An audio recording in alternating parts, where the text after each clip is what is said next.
Shalom à vous, que le Seigneur vous bénisse. C'est le prophète Koko, juste vous exhorter ce matin. Et le thème de notre exhortation, c'est les conséquences de la rébellion contre l'autorité du pasteur.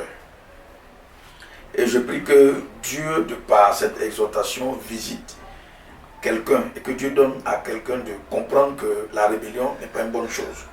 Soyez bénis. Très rapidement, nous allons prendre notre Bible dans le livre de Nombres, le chapitre 12. Je vais lire à partir du verset 1. Marie et Aaron parlaient contre Moïse au sujet de la femme éthiopienne qu'il avait prise, car il avait pris une femme éthiopienne. Verset 2. Il dit, est-ce seulement par Moïse que l'Éternel parle? N'est-ce pas aussi par nous qu'il parle? Verset 3. L'Éternel l'entendit. Or Moïse était un homme fort patient, plus qu'aucun homme sur la face de la terre. Verset 4. Soudain l'Éternel dit à Moïse, à Aaron et à Marie, allez, vous trois, à la tente d'assignation. Et ils y allèrent tous les trois. L'Éternel descendit dans la colonne de nuée et se tient à l'entrée de la tente. Il appela Aaron et Marie qui s'avançaient tous les deux. Verset 6. Il dit, écoutez bien mes paroles. Lorsqu'il aura parmi vous un prophète, c'est dans une vision que moi, l'Éternel, je me révélerai à lui. C'est dans un songe que je lui parlerai. Il n'en est point ainsi de mon serviteur Moïse. Il est fidèle dans toute ma maison. Verset 8. Je lui parle bouche à bouche. Je me révèle à lui sans énigme. Il voit une représentation de l'Éternel. Pourquoi donc n'avez-vous pas craint de parler contre mon serviteur, contre Moïse? La colère de l'Éternel s'enflamma contre eux.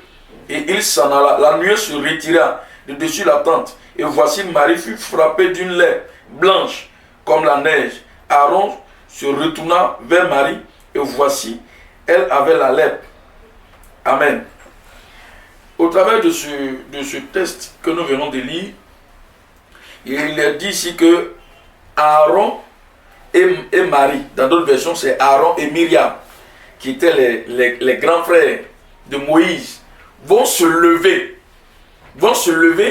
pour dire, est-ce que c'est par Moïse seul que Dieu parle? Mais Dieu parle aussi par nous. Et aujourd'hui nous assistons à de tels propos et à de tels événements dans l'église.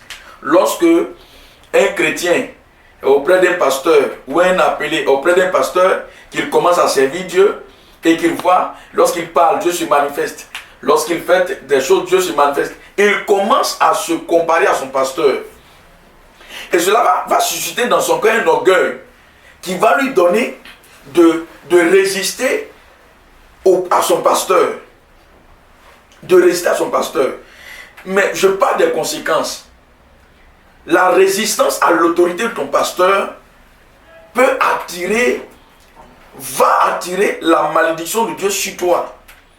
Lorsque Marie et Aaron ont résisté contre l'autorité de Moïse, Dieu s'est fâché. La Bible dit, la colère de l'Éternel s'enflamma.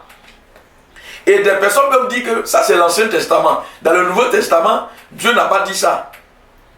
L'autorité, Dieu établit un homme qui est le pasteur, qui soit un prophète, qui soit un évangéliste. Dieu les établit dans le but de diriger l'église. Donc toutes les personnes qui viennent dans cette œuvre-là sont d'office sous l'autorité du pasteur. Le pasteur a reçu l'autorité de Dieu. Et le pasteur exerce l'autorité de Dieu. Donc le pasteur a une autorité déléguée. Et lui, il exerce ça dans l'église. Il conduit l'église. Il conduit les âmes.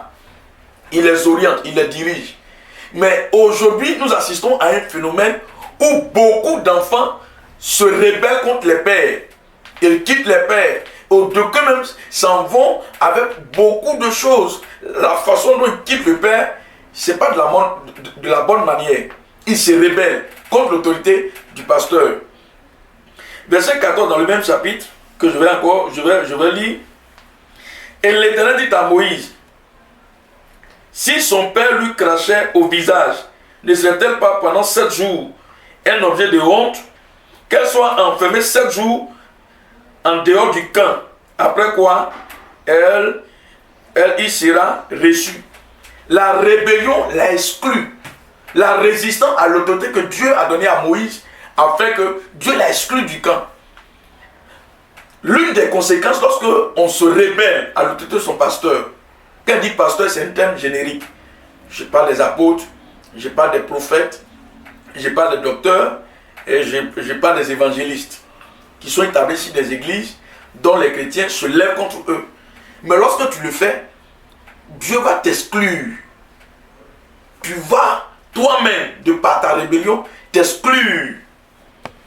Souvenez-vous, pour vous qui lisez la Bible nous parle de Satan. Satan, il n'était pas Satan. La Bible dit qu'il s'appelait As brillant. Mais depuis que l'orgueil est entré dans son cœur, qu'il a désiré de se rébeller et de prendre la place de Dieu, la Bible dit qu'il a été comment? Il a été rejeté. Dieu l'a rejeté. Dieu l'a chassé du ciel. D'As brillant, il était Lucifer. Il est devenu Satan. Il est devenu le diable. La rébellion nous exclut de la présence de Dieu, de la bénédiction de Dieu, de l'assemblée des saints. Dieu exclut les rebelles. Je viens juste exhorter quelqu'un pour dire, lorsque tu te rébelles, la rébellion attire des conséquences graves dans ta vie. Aujourd'hui, il y a des ministères qui ne décollent pas à cause de la rébellion. Aujourd'hui, il y a des chrétiens dont ces chrétiens l'ont pris, mais ces chrétiens ne reçoivent pas exaucement parce qu'ils se sont rébellés. Ils se sont rébellés. J'ai connu des gens des responsables d'une assemblée qui se sont levés et qui ont dit au pasteur, c'est-à-dire ils se sont opposés au pasteur au point que il dit au pasteur que c'est nous qui devons te dire ce que tu dois faire.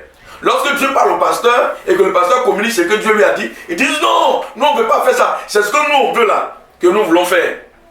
Mais regarde ce qui va se passer dans la vie de ces responsables. D'abord, la mort va entrer dans la maison de quelques responsables.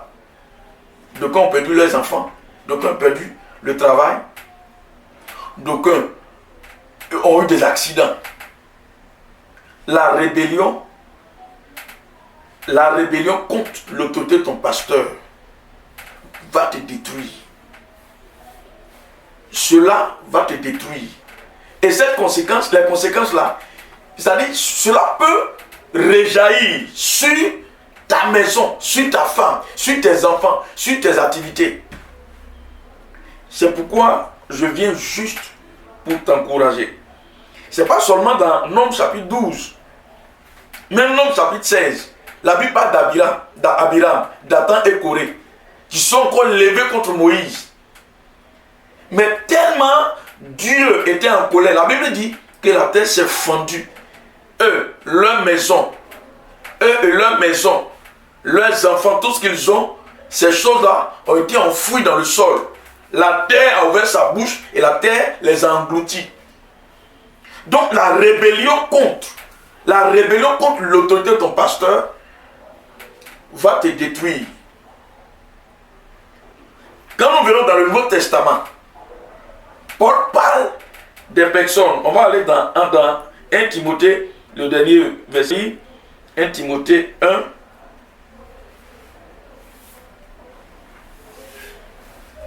1 Timothée 1, verset 20, que je lis.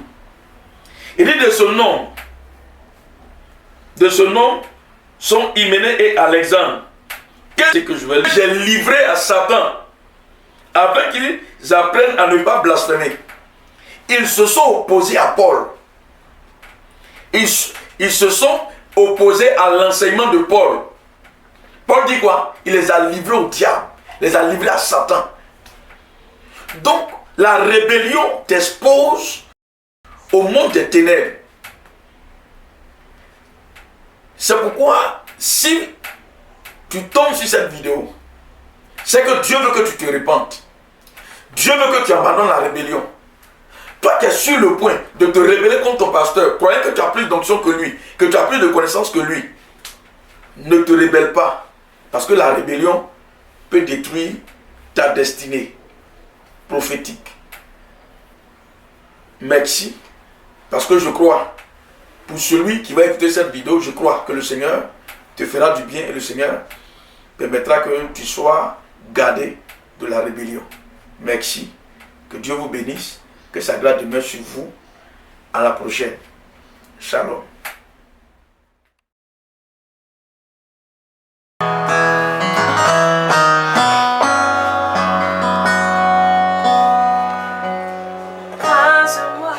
Par le feu